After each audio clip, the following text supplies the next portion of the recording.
Good day, everyone, and welcome to Zonda's Q4 Housing Market Forecast webinar. My name is Amanda, and I'm with Zonda's communications team. We know you have a lot on your schedule, so we'd like to thank you for taking the time to join us today. We have an excellent presentation planned for you, but before I hand it on over to Allie and Bryan, I'd like to share a few housekeeping items. First, the recording will be available on our blog and social channels later this afternoon, and a link to the recording will be emailed directly to you 24 hours after the webinar. You'll also get a link to request the slides if you'd like to view those. Second, whether this is your first webinar or your 50th webinar with us, I'd like to take a moment to share some exciting information about Zonda's products and services that I think you're going to love. In case you aren't familiar with us, Zonda is the leading provider of data-driven insights and digital solutions for the home building industry.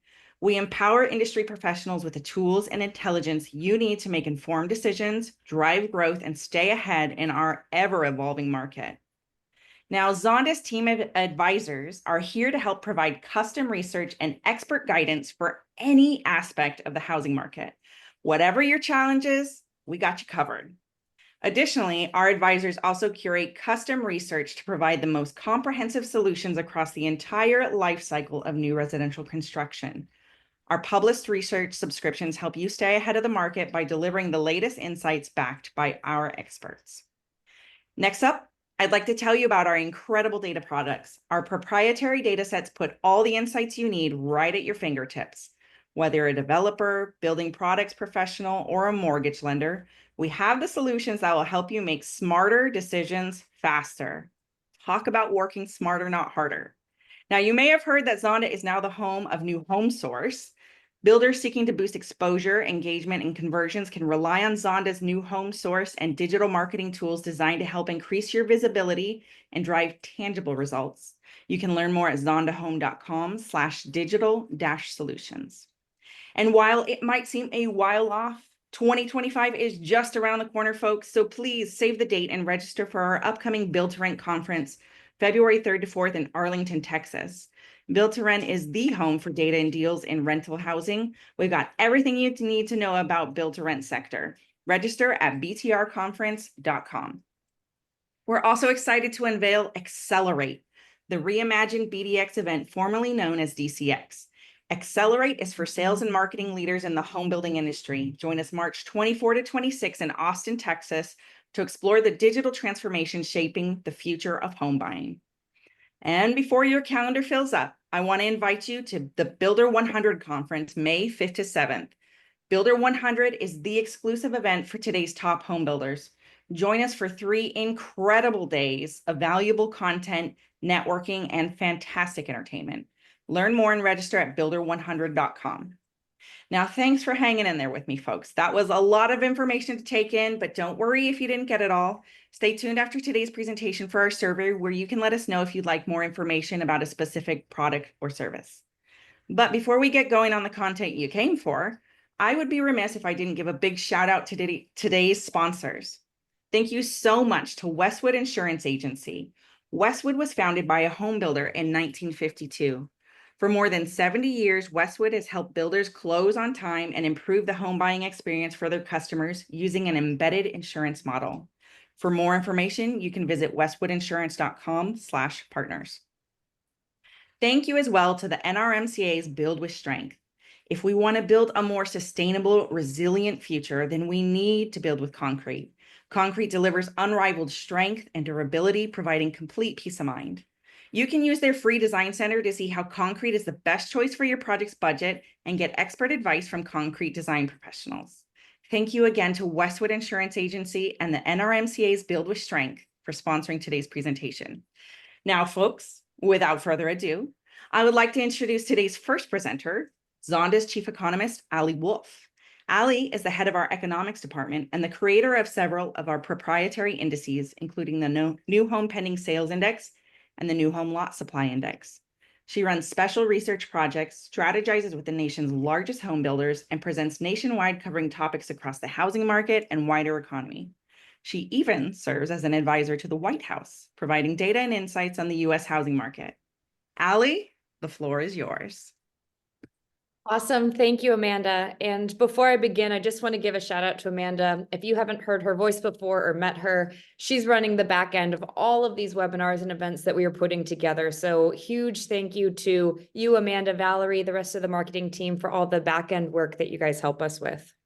Now, hello, everyone. I am here to go through a national overview and go through our forecasts with a special focus on Texas. After I'm done, I'll bring in Bryan Glasshagel, our Senior Vice President of Advisory, to talk about trends he's seeing across the state. Now, where I wanted to start today's presentation is with the key component of our industry that continues to shift. That is, of course, interest rates. Now, if you look at mortgage interest rates back in June and July of this year, we were looking at rates that were averaging between the high sixes and the low sevens. Starting in late July through the middle of September, we were seeing interest rates trend down. And this was even before the Federal Reserve had announced that they were cutting rates. You may have heard the phrase that the Fed rate cuts were baked in. This is your proof that investors were already allocating their money ahead of that shift. But let's think about what has transpired since. We've actually seen interest rates go back up. We're back above that 6.5% marker today. The recent stats I saw this morning were that they were trending even a little bit higher. This may seem very counterintuitive to the idea of the Fed cutting rates, but remember that investors ultimately drive where interest rates go. Inflation has come in a little bit hotter than expected. The labor market has been a little hotter than expected, and that has influenced mortgage interest rates. Now, we do still believe rates are more likely to be down than up. We'll cover that on the next slide, but I want you to keep this recent example in the back of your mind because it's really clear that it's not going to be this direct path down. Now, a key question that we often get is where will rates go? Now, if you ask that question, you have to say, well, are we talking about the federal funds rate? Or are we talking about mortgage rates? Let's look at both of those components. So the federal funds rate is interbank lending. This is the rate that the Federal Reserve can control. And the Federal Reserve changes the federal funds rate to try to guide the economy, to either try to grow it, to try to slow it, or try to keep it in about the level that it's at today. If you think about where the federal funds rate is going to go, we don't really have to guess. The Federal Reserve provides us with their forecasts, and what they're anticipating for the end of this year is a median rate of 4.4%, which suggests two more 25 basis point cuts this year, one in November, one in December. If the election is a bit too contentious, maybe they do one 50 basis point cut in December. If you look at 2025, the Fed is calling for a 3.4% federal funds rate, so a continuation of that downward trend, which we believe will be a combination of the Fed cutting rates and ultimately pausing at different times throughout their 8 live meetings next year. What's important is that the Federal Reserve often is not exactly correct with their forecasts. Things can surprise them one way or another, but the general trend and the general belief is that we will see the federal funds rate continue to tick down throughout 2025. If you think about how this relates to our industry, Zonda's forecast is that we have an average of a high 5% interest rate in 2025, which is actually very closely in line with consensus. As you look at Zonda, but also Wells Fargo, Fannie Mae, the general belief is that interest rates will average in the high fives. I haven't seen really any viable or realistic forecast of 3 or 4% interest rates returning anytime soon. So we do anticipate a modest improvement in affordability just based on rates next year, but that doesn't change the reality of today. The reality being we have seen interest rates go back up. And as we look at consumers, this hasn't really changed their sentiment. They still are just sitting on the sidelines, still waiting to see some kind of shift in the market. When you look at existing home sales, the largest share of total transactions, the 2024 data just still shows this slog. Most recent data in August, lowest level in over 5 years. And we see that August sales are down 30% compared to 2019. While there has not been much of a shift from the existing home sales point of view, we have seen more of a shift from the listings side. Through September, listings have come in at the highest point in 5 years. Listings right now are up 34% compared to last year. Now, nationally, we are still finding that inventory is down about 25% compared to 2019. But this is absolutely a discussion that you can't hold at the national level anymore.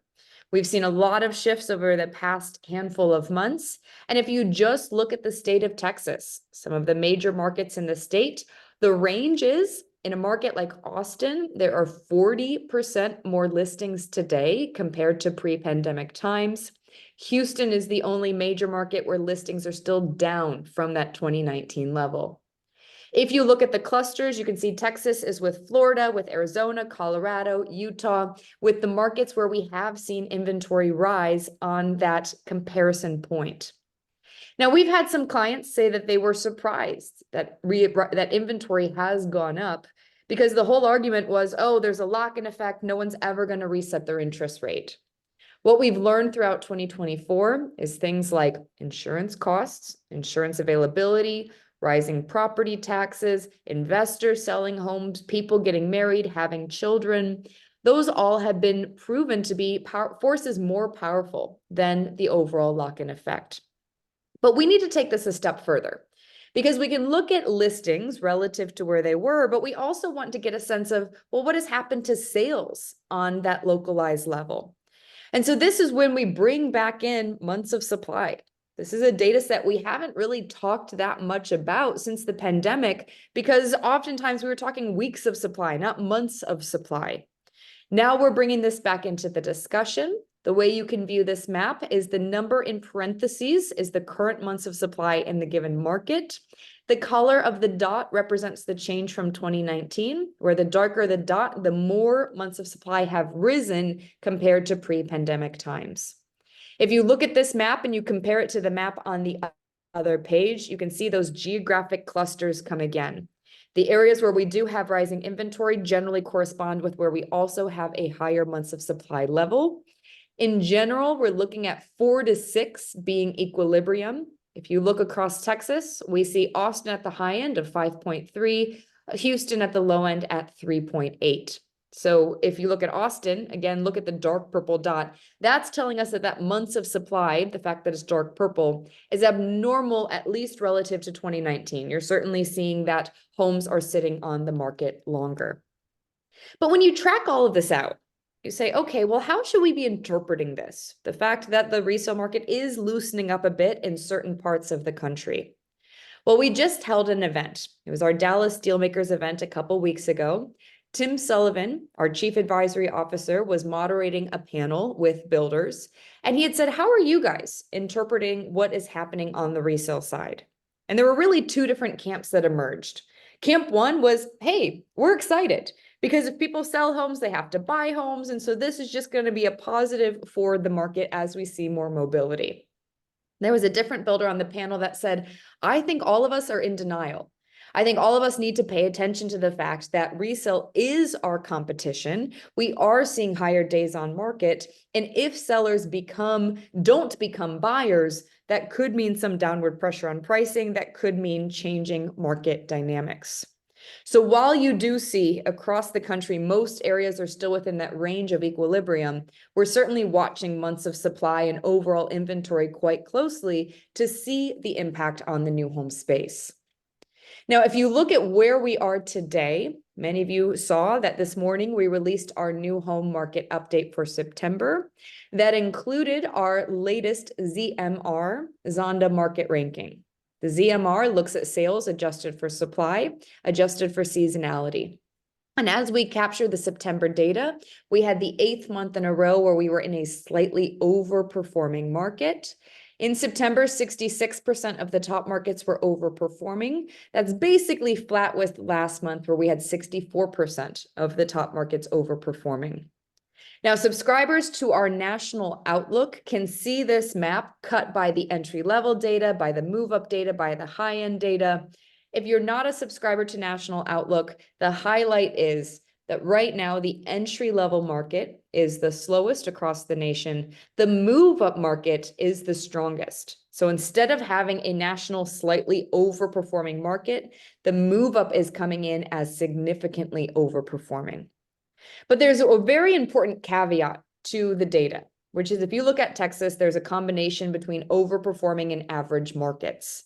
If you talk to builders, they'll say, yeah, we can hit a reasonable sales point, but it's costing us a lot of money. It's taking a lot of time. Conversions are really slow, and incentives are absolutely a must.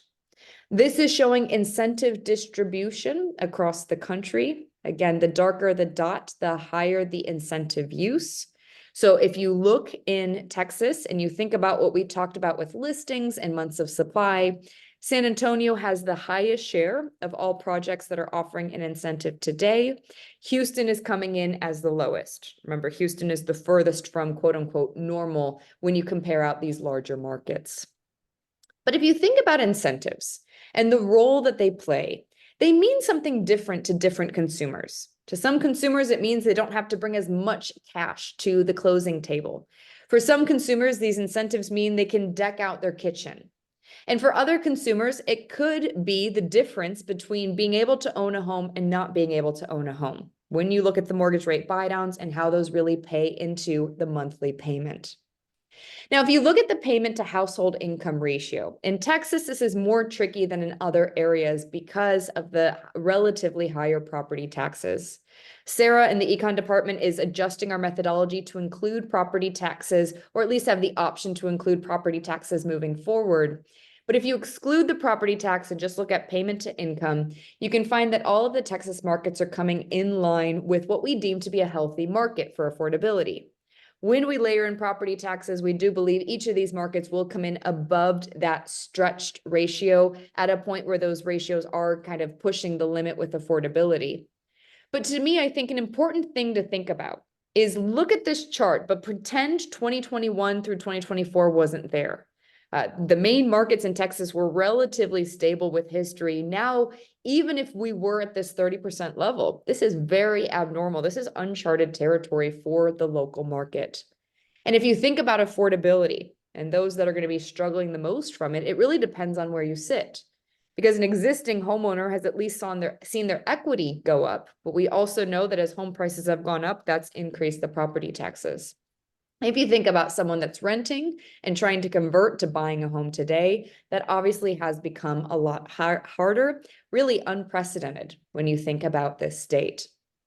But I want to talk about the growth, the changes in affordability, and some of the strength that we've seen in Texas. We know a lot of that has come down to migration.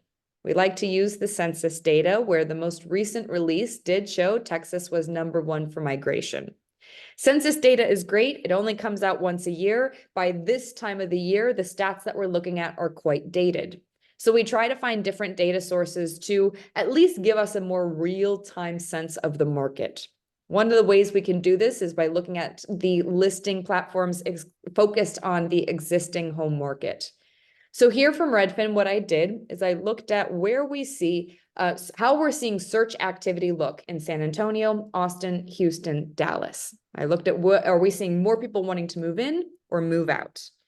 As you look across the top markets, San Antonio and Austin actually lead the way with still a much higher percentage of people, over 300%, looking to move into these metros versus move out. Houston comes in at 3, Dallas comes in at 4. Now, before I provide a little bit more detail, I want you to know that if you're operating in Texas, you're probably used to positive numbers, to growing numbers. There are a lot of metros across the country that we've cut this data the same way, and the numbers are actually negative. So I'd say one thing that's unique about Texas is that we do consistently see all of these markets have a positive trend.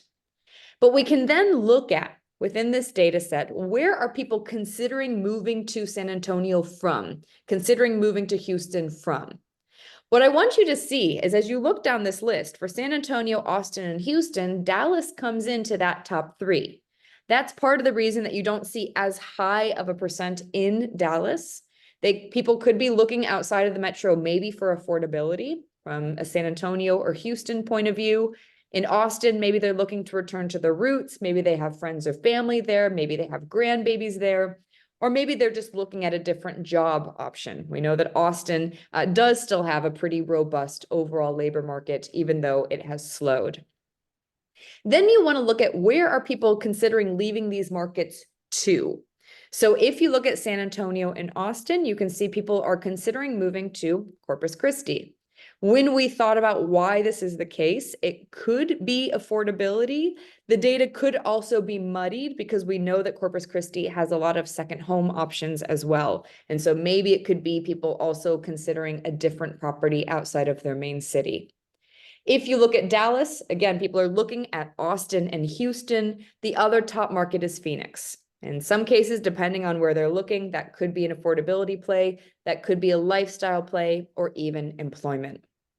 But if we think about all of the growth in Texas, and we know that Texas was #1 for the most migration, still seeing the top markets have more people considering moving in than moving out, we also firmly believe that the Great Migration, that peak of migration activity in 2020 and 2021, when people were dealing with the pandemic, dealing with working from home, thinking about their current lifestyle, we do think this is winding down. We do believe Texas will still have positive numbers, more people moving in than moving out. We just don't think we're going to see as much growth as what we have seen in the past handful of years. Which to me then really begs the question, how else can a market grow? If we don't think that migration component is going to be as strong as it was in the past, what else should we be looking at? Well, this is simple. We can look at how population change is calculated. And so it's in migration minus out migration, plus births minus deaths. And I think one of the components that hasn't been discussed as much is that birth minus death component. We call this natural increase. We're looking for markets where there have been more births than deaths across the country. Now, what I'm showing you here are the top markets for natural increase. We're showing you the rank for natural increase and also the population rank. We included the population rank because just look at New York. New York's #1 in the nation for the highest population level. It's also #1 for more births. So to me, that makes sense. You just see population aligning with new babies. But what I think is interesting is to look down the list and look for markets that are outpunching their weight. Now I'm expanding the list to the top 25. Places like Austin and San Antonio stand out to me. Austin, 26th in the nation for overall population, 8th in the nation for the most natural increase, so more births than deaths. If you look at San Antonio, 24 for overall population, 16 for the overall rank.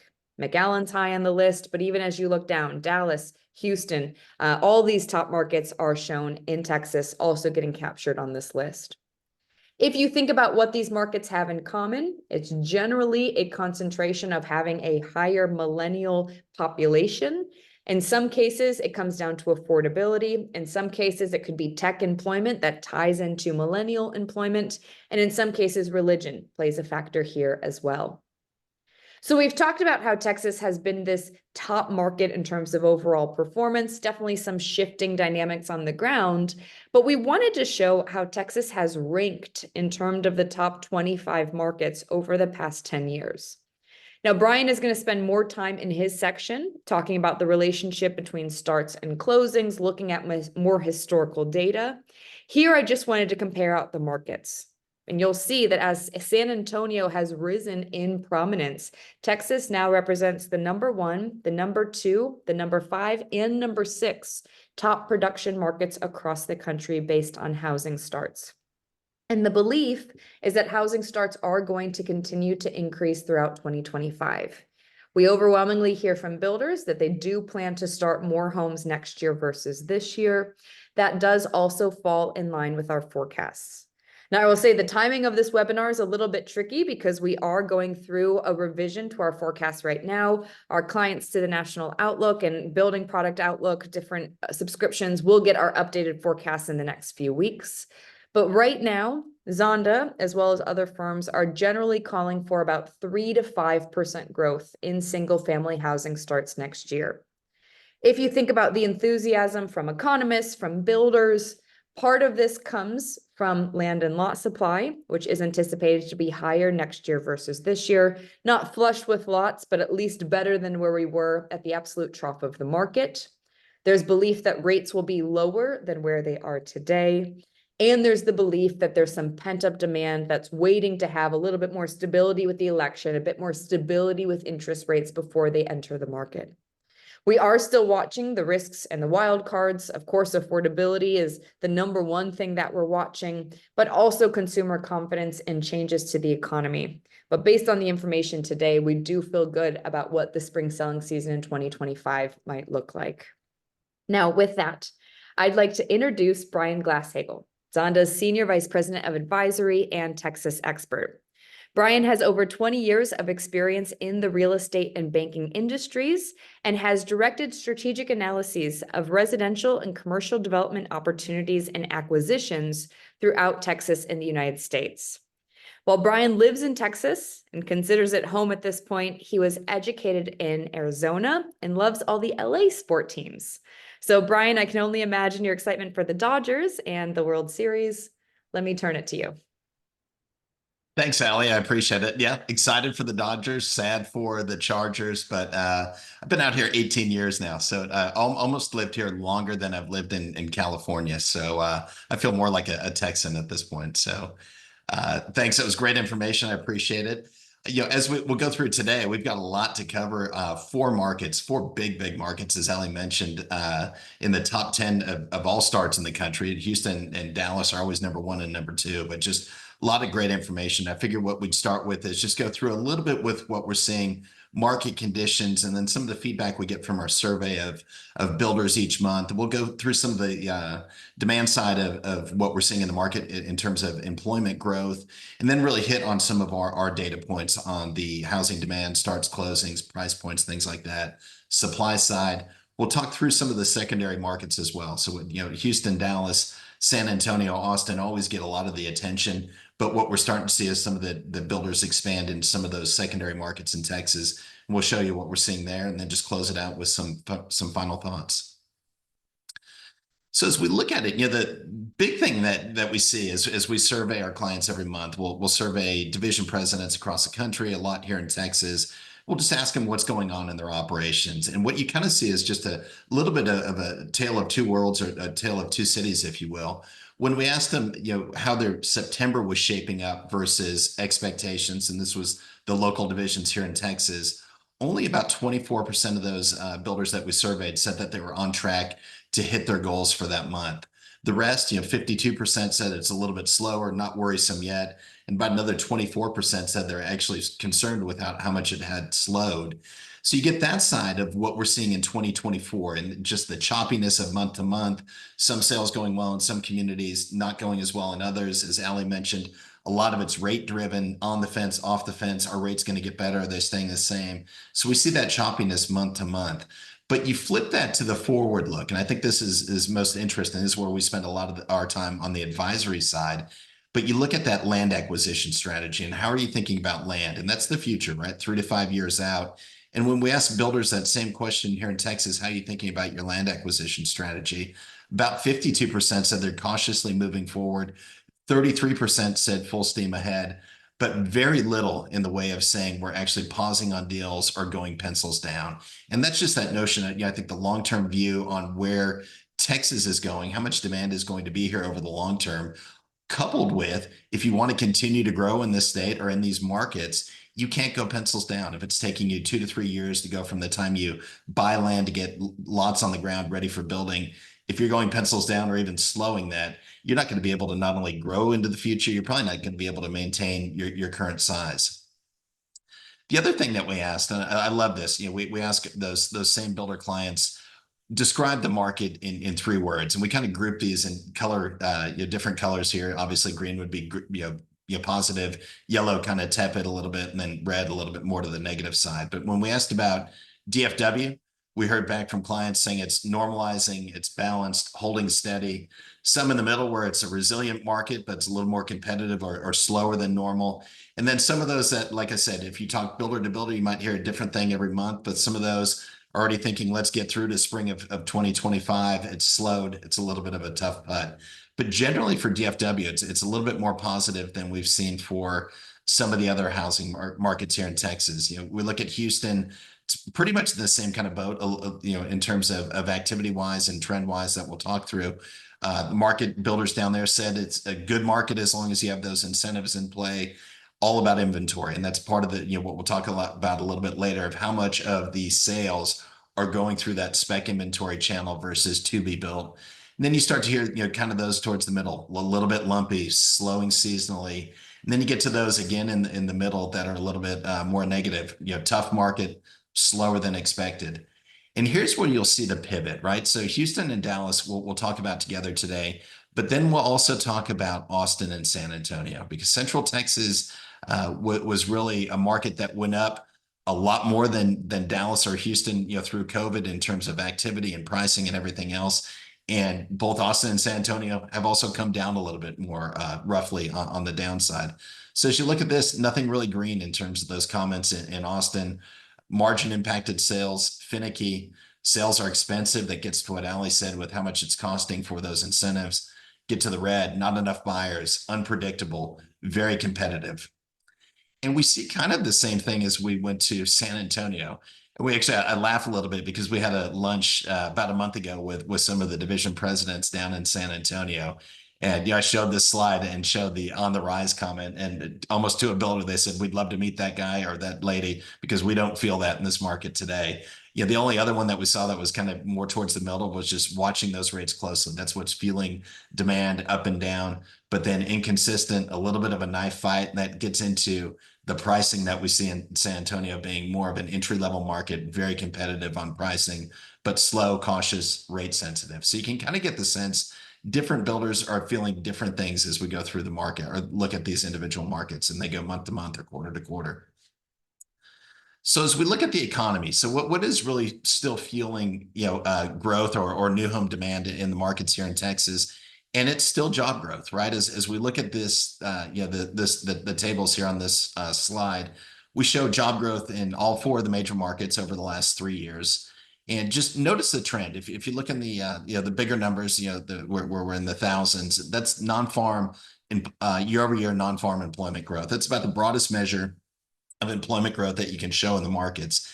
And all those markets are performing similarly, right? If we go back to September of 2022, we're having big job growth numbers year over year. It's coming out of COVID. We're recouping a lot of those jobs that were lost. And then as that unemployment rate remained low, over the next couple of years, near full employment, what we ended up seeing is that job growth starts to slow. So in the case of a market like Dallas-Fort Worth, we were at over 263,000 jobs being added year over year in September of 22. Go out to September of 23, that's down to just under 95,000 jobs. Go out to September of 24, we're down to 83,000 jobs. And that's the same trend we see across all four of the markets.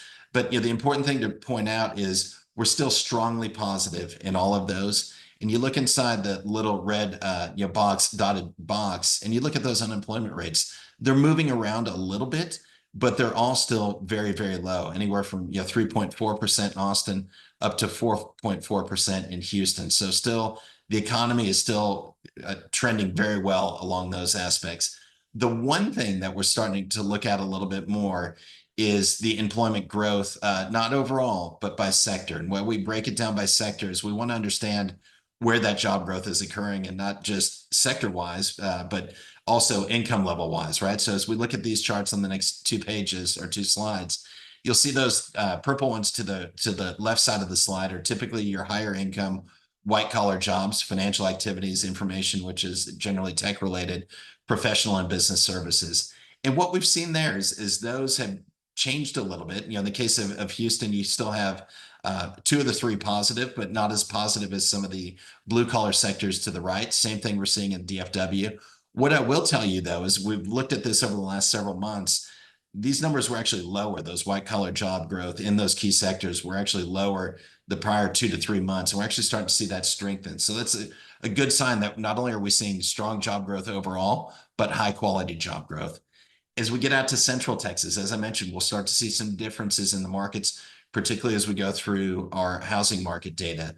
And what you see here in a market like Austin, not much growth at this point year over year in those white collar sectors. Information sector, as I said, technology based, is pulling back. That's been a huge part of the economy down in Austin the last several years, a growing part. Same thing in San Antonio. You look at those white collar positions, generally flat growth or a little bit of negative growth. But in the San Antonio market, it's as important to see that strong job growth across the blue collar sectors as well, because that fuels a lot of the demand for housing in the market as well. We'll take a look at our data now. So we'll start to take a look at our quarterly data. And I was actually able to, over the weekend, pull in our third quarter data. It's not yet released, so these are our preliminary numbers. So we'll go through some of these. Some of it's still going to be second quarter data, but I'll call it out where it's third quarter. So what you see here on these charts, and like I said, we'll talk through Dallas and Houston because they kind of perform similarly, as well as San Antonio and Austin. But what you see here is new home starts and closings. So the starts is the purple bar or line, and teal is the new home closings. What you generally see over time, going back all the way to 2014, is those lines are generally right on top of each other, right? You start a home, hopefully 6 months later, that home is completed and it turns into a sale. And then you get out to where we got out to, the COVID years starting in 2021, where they started to separate a little bit with starts getting above closings. And that was the supply chain disruptions, labor shortages, things like that, where it was taking a lot longer to complete construction on that home and sell it. So starts went up, closings stayed kind of flat. We get out to the end of 2022. What do we have? A lot of homes under construction. Interest rates are starting to rise. Builders are getting worried. Can we sell through the homes that we have under construction? So start activity pulled back. Closings continued to close through that cycle. And now we're finally getting out to the point where things are normalizing, right? As you look at DFW and Houston, those lines are almost right back on top of each other again. What I will point out here, though, is we just look at the pattern, because we always kind of look back to 2020 or 2019 as kind of a bellwether, kind of foundation of where the normalized market might be. And you look at how much these markets have grown. New home starts in DFW are up 45% versus 2019. Houston, they're still up 30% over where they were in 2019. We go out and flip it over to Austin and San Antonio. Similar trends as we got through through COVID and coming out the other side of COVID. What we're seeing here, though, is a little bit more of a tepid return in terms of both start paces up year over year and where they are versus 2019 levels. San Antonio is still a much bigger market versus 2019, still about 30% larger than it was in 2019. Austin is that one market that's the outlier. We're still, as we look at new home starts, as of the third quarter, about 2% below where they were prior to going into COVID. The flip thing that we talk a lot about here, beyond starts and closings, is new home contract sales. And the conversations that we had with our builder clients this year versus last year, if we were to go back in 2023 and talk through what they saw in the spring selling season, what we really saw was a lot of strength that carried over at least until the early summer months before we started to see that seasonal slowing towards the middle or the end of summer last year. We fast forward to this year, almost to a builder that we've talked to, that spring selling season ended early this year. It was a spring selling season that peaked likely in April or May, and then started to pull back pretty sharply as we moved into the summer months. And now, as we look at it, where's that activity occurring? Based on price points in the market. So as we look at this shows new home starts, annual new home starts over the last 3 years in each of the markets. So 2022 is purple, 23 is teal, gold is 2024. And we spent a lot of time talking about just the growth and price, how much prices have moved up in these markets. And you can kind of see it with DFW. And DFW, that the main price segment now, if you looked at just on an absolute number of starts, it's at $500,000 to $750,000 price point. And I'll point that out. I mean, it's a key thing to look at, but we can't ignore the fact that as we look back to the core of the market, that $300,000 to $500,000 price point, it's still almost 58% of total starts in the market. So we're still in a market where that 300,000 to 400,000, 400,000 to 500,000, that 500,000 to 750,000, they each account for 25 to 30% of the market. So it's still broad-based there, a lot of diverse activity. And what I love about the market, even though prices are going up, I think where the relief levers in terms of affordability for DFW. I think what we're going to see is more product on smaller lots and the continued push out of activity in the market. And we'll show you that in terms of locations going further out in the market in terms of where building activity will go. For Houston, we did see prices increase there, but not as much, right? As you can kind of see here, it kind of activity really tapers off in the Houston market once you get above those $500,000 price points. In this market, about 66% of total start activity over the last year, 200,000 to 400,000. So more affordable market than DFW. The offsets here in Houston are going to be a little bit different. They've already got a lot of product on 40, 45-foot wide lots. So they've already played the higher density route to a degree in Houston. What we'll see there again, pushing out further, from the core of the market, and then some differences in product. What we've started to see in some of the outlying locations with some of the builders no longer always having 2-car garages, maybe some with 1-car garages, one with no car garages. So we're starting to see shifts in how some of that product looks to be able to target really that $200,000 to $250,000 price points or hit that lower side of the market. As we look at Austin is a market that looks a lot like DFW. So that's where it differs a little bit here. Went through kind of the same change in terms of where start activity pushed up to the core being the most active segment being that $500,000 to $750,000 price point. But again, as we look at it, we look at where 60% of the starts are in the market, still that $300,000 to $500,000 price point. For the Austin market, again, like Houston, it's already tapped into 40 and 45-foot wide lots. Where we're really seeing growth there is kind of pushing out to the edges of the market, seeing a lot more activity start to pick up in areas like Caldwell County or Gerald to the north, or in the eastern part of the market where some of the land tracts have been more affordable, where we can deliver a product that's below that 500,000 for sure. And some areas like Uland and down in Hayes County, borders Caldwell County, still seeing product in the 300,000, some below down there as well. And then San Antonio, as we look at that, this has always been kind of the affordability king as we look at the 4 markets across Texas. And as we look at that, this market still not a big shift to the higher price points, even though we did see some of it. 45% of this market's from 250 to 350. And when you look at that as where that activity is growing, again, they're already doing a lot on 40s and 45s. We'll see it in a second. Real southward push in the market.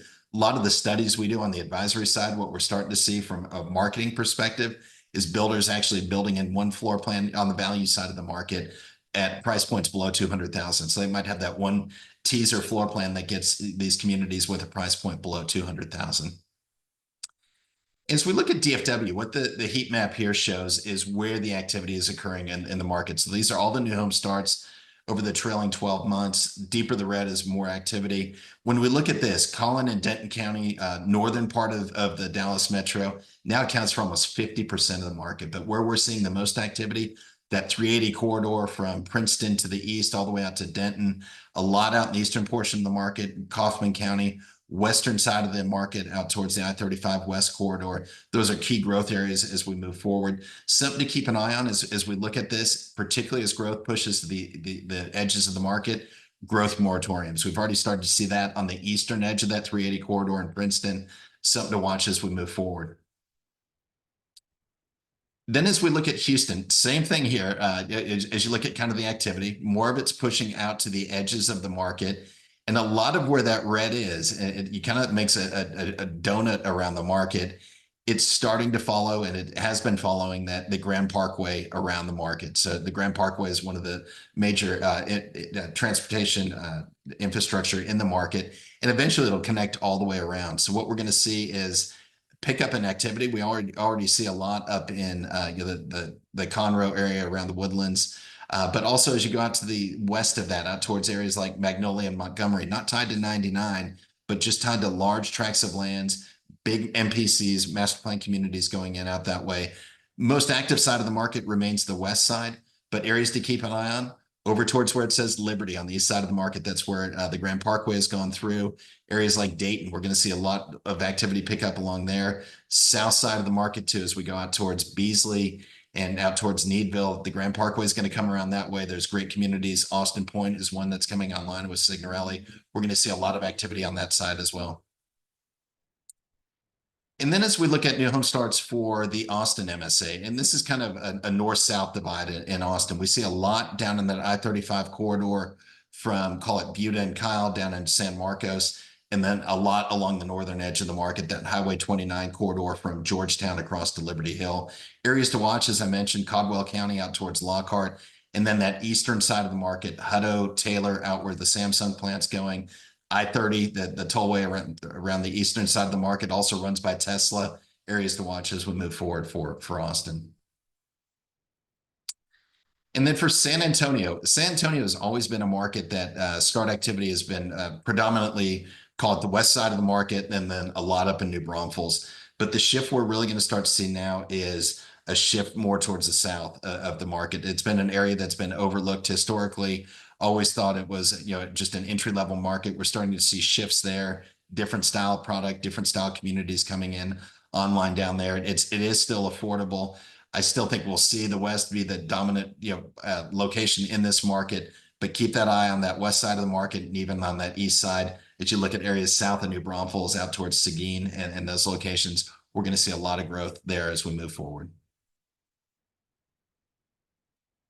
And as we talk about pricing, so what these what's going on with pricing in the market, these graphs will all show the average new home base price in the market. That's the purple bar. The teal line is the year-over-year price appreciation. So I'm going to just point out a couple of things. It just kind of jaw-dropping that kind of tells you that how prices have changed in the market. When we look at DFW, if we went back to January of 2021, the average price was $375,000. That average base price is now up to $550,000. We went through a period in 2022 where prices were increasing 20% plus year over year. You get out to where we are today, and what we do here, what we can do with our Zonda data is look at the same floor plan, same community, month to month, and we can do that for thousands of floor plans in each of these markets. So we look at where the prices have changed in DFW over the last year, kind of same floor plan, same communities, up about 1.3% year over year. Very similar as we look at Houston, prices are up about 1.4% year over year. And that price differential from 2021 to 2024 is pretty similar, 320,000 in January of 21, up to 438,000 in January or in August of 2024. As we look at Austin, very, very similar. Prices actually went up, similar to DFW, went up from about 367,000 as an average in January of 21 up to almost 556,000 in August of this year. Prices in that market were up 28% year over year. It's the one this year where we've seen a little bit of stickiness with some of the price declines. We actually, when we look on a year over year basis, September of 24 versus September of 23, average floor plan price is actually still down about 1.5%. It's the outlier in Texas.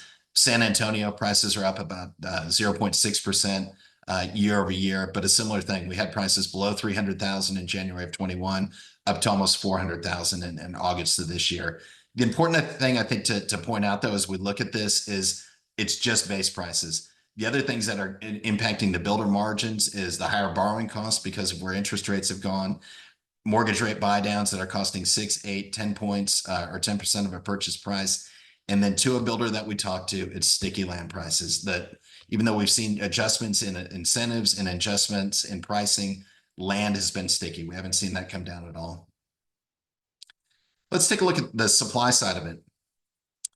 As we look at the supply data that we track, we subtract our track is finished and vacant inventory. So that's standing inventory in the market. It's a lot of what's selling out there. If we talk to our builder clients, it's that spot purchase that's really replaced the, effectively replaced the resale side of the market. Of buyers out there today wants to close within 30 or 60 days. It's that inventory that the builders are able to sell, incentivize, and sell.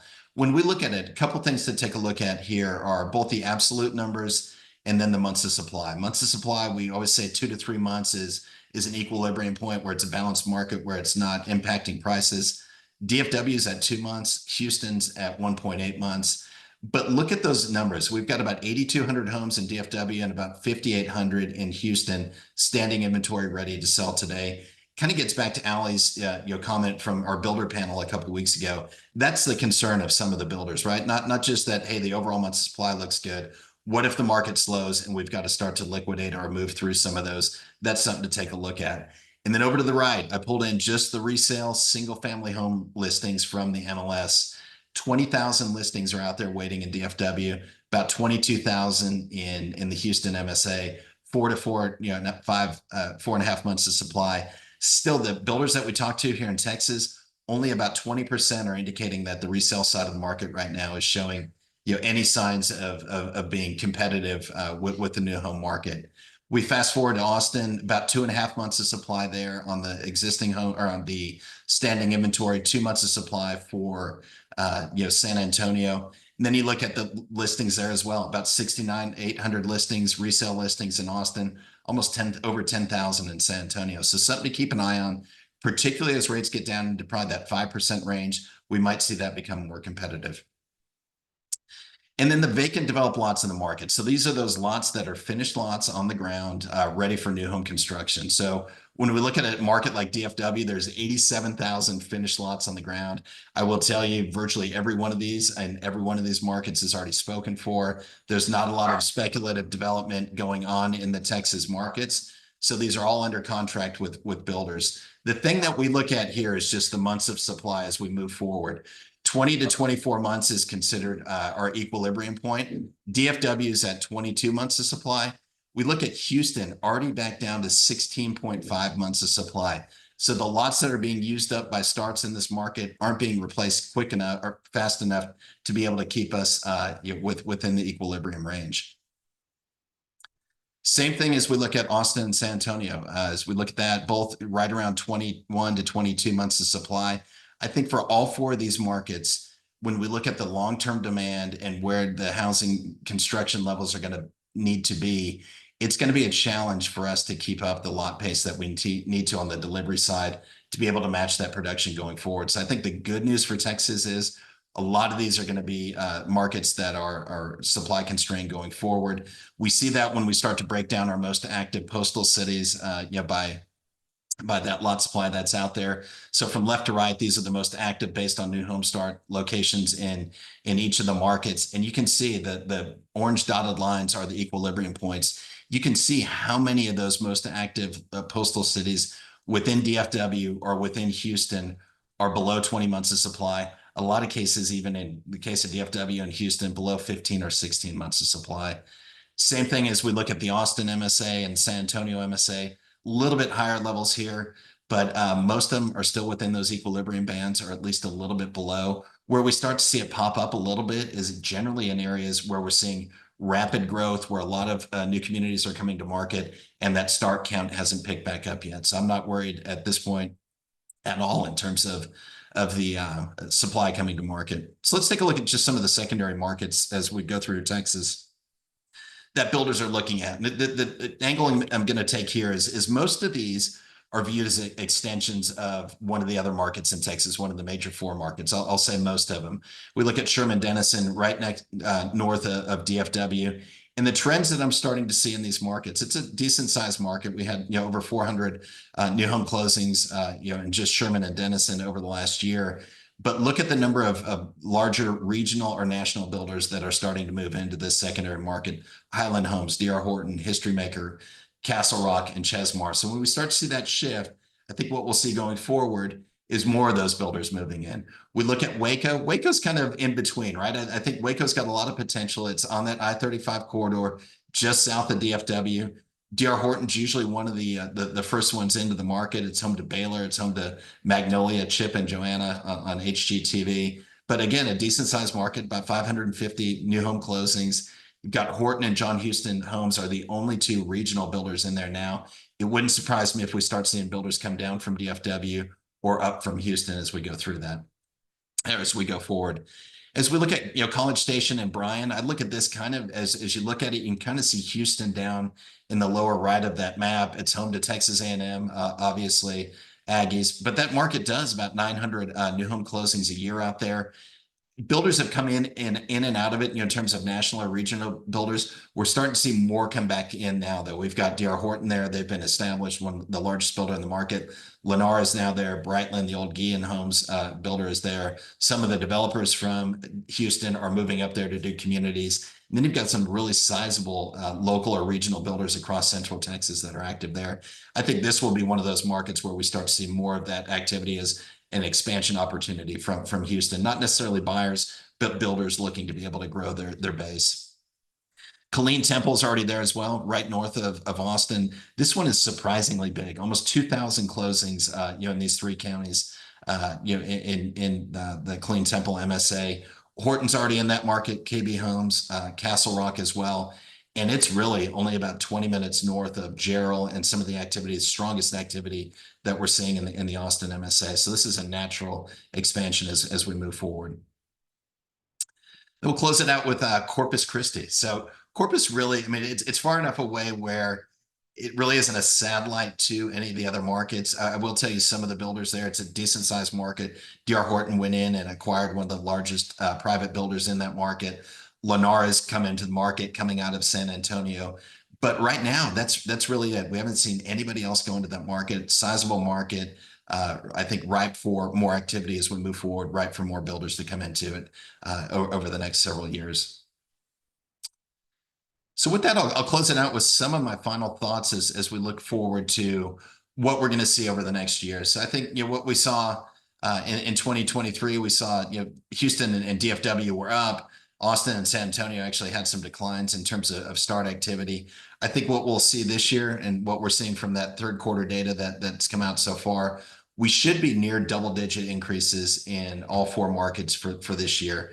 Third and fourth quarter will be interesting to watch, or the fourth quarter will be interesting to watch as we see how the carry through goes and see if we get through the election and some of the other noise that's out there. Can we continue to have a good pace of starts and closings? But even as we go into next year, I think that the tailwind for the new home market is going to continue to be those high mortgage rates, right? It's expensive for builders to offset, but it's pushing a lot of demand to the new home side of the market. It's that one thing builders are addressing on the affordability side by doing the mortgage rate buy downs, and the existing home market just has not been able to come in and compete with that yet. And that's why we see most of our builders saying that existing home side of the market is not competitive at this point. As Ali mentioned, I think rates. I think that's going to be the choppiness that continues to weigh on consumer confidence. Every time they hear that there might be a rate decline, even though it's the short-term interest rates that they're hearing on the news, it's going to put them on the fence and say, should we wait 3 months? Is this going to be a better offer? Will I have that better opportunity? Employment growth, as I mentioned, it's slowing down some, but still strongly positive. I think we're headed for that soft landing, but just watch that quality of growth, quality of job growth moving forward. What are the income levels associated with it? Can it afford the new homes we're marketing? And then still need to be planning for the next 3 to 5 years. We've mentioned this almost every time we have a conversation with our clients. It's from Mark Twain: buy land, they're not making it anymore. You can't slow down in these markets if you want to grow, particularly with the consolidation that we've seen with the larger builders, buying out some of the smaller local builders. It's highly competitive. You've got to be in that mind game all the time to keep growing. And then, like I said, for the top four markets, Ali nailed it, right? All four Texas markets are in the top 10 now, maybe even the top 5 in the market in terms of start activity. As Jim Harbaugh says and his family says, who's got it better than us? There's not one place in the U.S. I think I'd rather be covering advisory work or doing business on the home building side than Texas. And with that, I just will wrap it up. I want to thank our sponsors again, Westwood and NRMCA. Thank you for the sponsorship. We can't do these without you. As Valerie mentioned at the outset, we will send out a link with the recording that should be with you guys tomorrow. Thank you for attending, and we look forward to having you guys again at future events.